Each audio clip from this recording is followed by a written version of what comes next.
Tiko va hukumu nandari nekuti muri mashasha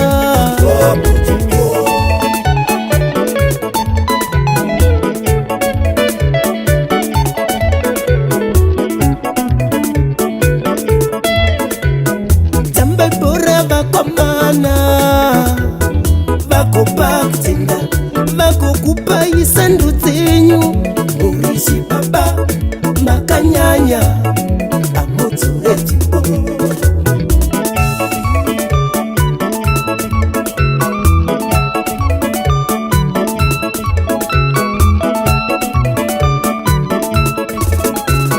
shamba yose tamu ngoma ne ushuparu